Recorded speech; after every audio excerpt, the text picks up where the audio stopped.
عربی زبان میں کچھ الفاظ ہمیشہ موٹے پڑے جاتے ہیں اگرچہ ان پر زبر ہو، زیر ہو یا پیش ہو. ان کو آپ اردو کے سٹائل میں بالکل بھی ادا نہیں کریں گے. اردو میں ہم پڑھتے ہیں خرگوش اور عربی میں ہوتا ہے خا، صاد، یہ سین جیسا ادا نہیں ہوگا. ضاد اردو میں آپ پڑھتے ہیں نا ضعیف اور ظروف، دونوں کی الفاظ کی ادائیگی میں کوئی ڈفرینس نہیں ہوتا، لیکن عربی میں ضاد، صاد، ضاد، پھر طا، پھر ظا، پھر غین اور پھر قاف. اور حروف شیبہ مستعلیہ اس کے اوپر کوئی حرکت ہوگی تو یہ آپ پڑھیں گے موٹا اور پر، اور اگر اس کے نیچے کوئی حرکت ہوگی تو آپ اس کو باریک پڑھیں گے. لفظ لام صرف اللہ کے لفظ میں موٹا پڑا جائے گا اس وقت جب اللہ کے لفظ سے پہلے زبر یا پیش ہوگی. اگر اللہ کے لفظ سے پہلے زیر ہوگی تو لفظ لام باریک پڑھا جائے گا. اس کے علاوہ لفظ لام بالکل ایسے ادا ہوگا جیسے اردو میں آپ پڑھتے ہیں لوکاٹ، لنگور، اس میں کوئی بھی ہم ورڈ کو موٹا نہیں کرتے. لفظ الف دوسرے الفاظ کے ساتھ اکثر یہ ملا کے پڑھا جاتا ہے، لہٰذا یہ اپنے سے پچھلے لفظ کی آواز کو اٹھائے گا.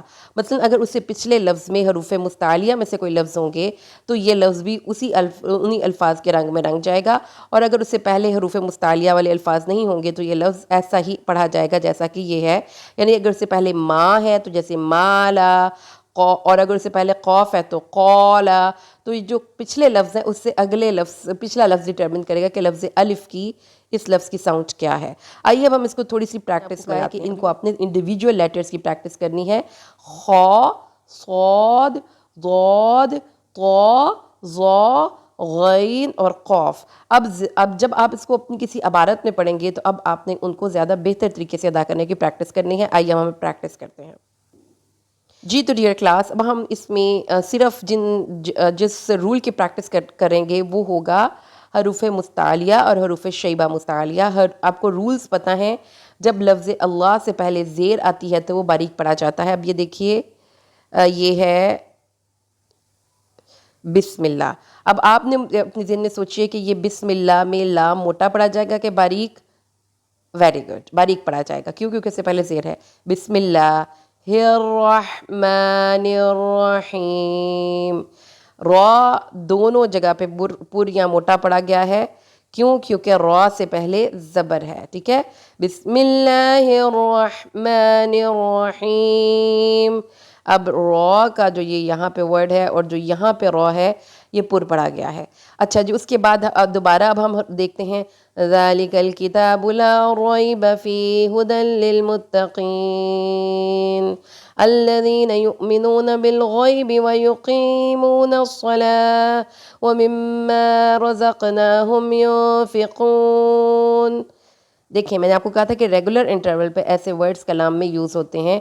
جب آپ ان کو عربی سٹائل میں ادا کرنے کی پریکٹس کریں گی تو آپ کا کلام ایک عربی ٹچ میں چلا جائے گا. یہ اس کو اردو سٹائل میں آپ نے نہیں اب پڑھنا. ٹھیک ہے، اب اس کے بعد یہ رکوع پورا میں کرواتی ہوں آپ کو.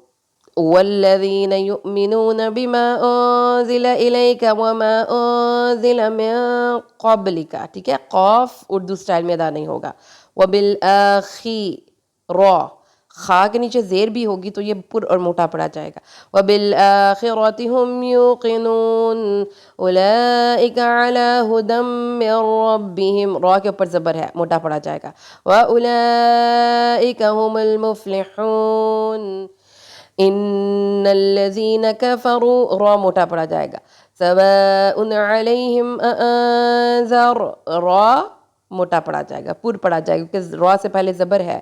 ام لم تنذرہم، یہاں پہ را موٹا نہیں پڑا جائے گا کیونکہ را سے پہلے زیر ہے. لا یؤمنون، خوتا. اب یہ خواہ موٹا پڑا جائے گا. کیوں؟ کیونکہ اس پہ زبر ہے. اللہ بھی موٹا پڑا جائے گا کیونکہ اس سے پہلے بھی زبر ہے. قاف بھی موٹا پڑا جائے گا کیونکہ یہ حروف مستعلیہ ہے.